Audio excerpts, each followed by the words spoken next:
Champions ట్రోఫీలో భారత జట్టు పాల్గొనే అంశంపై నెలకొన్న సందిగ్ధతకు తెరపడింది.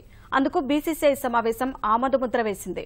ఢిల్లీలో జరిగిన ప్రత్యేక సర్వసభ్య సమావేశంలో బీసీసీఐ ఈ మేరకు నిర్ణయం తీసుకుంది. ఈ సమావేశానికి హాజరైన వివిధ రాష్ట్రాల సభ్యుల అభిప్రాయాలు, సీనియర్ క్రికెటర్ల అభిప్రాయాలపై చర్చించిన బీసీసీఐ ఛాంపియన్స్ ట్రోఫీకి జట్టును పంపే విషయంలో సానుకూల నిర్ణయం తీసుకుంది.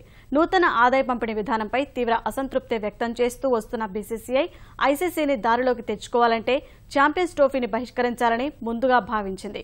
కానీ సీనియర్ క్రికెటర్లు, నూతన పాలక మండలి అందుకు భిన్నమైన అభిప్రాయం వ్యక్తపరిచిన నేపథ్యంలో ఈ అంశంపై సానుకూలంగా స్పందించినట్లు తెలుస్తోంది. ఆదాయ పంపిణీలో ఐసీసీ ఏకపక్ష ధోరణిపై నిరసన వ్యక్తం చేస్తూనే బీసీసీఐ సభ్యులు ఛాంపియన్స్ ట్రోఫీలో జట్టును పంపడానికే మొగ్గు చూపినట్లు తెలుస్తోంది. ఐసీసీ నేతృత్వంలో జూన్ 1 నుంచి ఇంగ్లాండ్లో ఛాంపియన్స్ ట్రోఫీ జరగనుండగా భారత్ ఇప్పటి వరకు తమ జట్టును ఎంపిక చేయలేదు.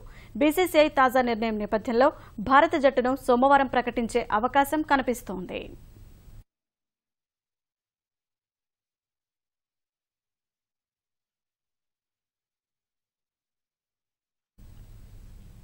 ఛాంపియన్స్ ట్రోఫీలో భారత జట్టును పాల్గొనే అంశంపై నెలకొన్న సందిగ్ధతకు తెరపడింది. అందుకు బీసీసీఐ సమావేశం ఆమోదముద్ర వేసింది.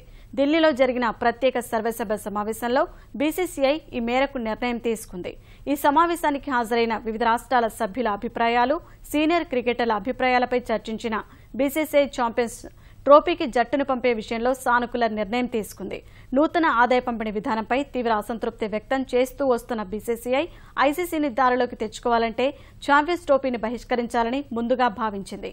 కానీ సీనియర్ క్రికెటర్లు, నూతన పాలక మండలి అందుకు భిన్నమైన అభిప్రాయం వ్యక్తపరిచిన నేపథ్యంలో ఈ అంశంపై సానుకూలంగా స్పందించినట్లు తెలుస్తోంది. ఆదాయ పంపిణీలో ఐసీసీ ఏకపక్ష ధోరణిపై నిరసన వ్యక్తం చేస్తూనే బీసీసీఐ సభ్యులు ఛాంపియన్స్ ట్రోఫీలో జట్టును పంపడానికే మొగ్గు చూపినట్లు తెలుస్తోంది. ఐసీసీ నేతృత్వంలో జూన్ 1 నుంచి ఇంగ్లాండ్లో ఛాంపియన్స్ ట్రోఫీ జరగనుండగా భారత్ ఇప్పటి వరకు తమ జట్టును ఎంపిక చేయలేదు. బీసీసీఐ తాజా నిర్ణయం నేపథ్యంలో భారత జట్టును సోమవారం ప్రకటించే అవకాశం కనిపిస్తోంది.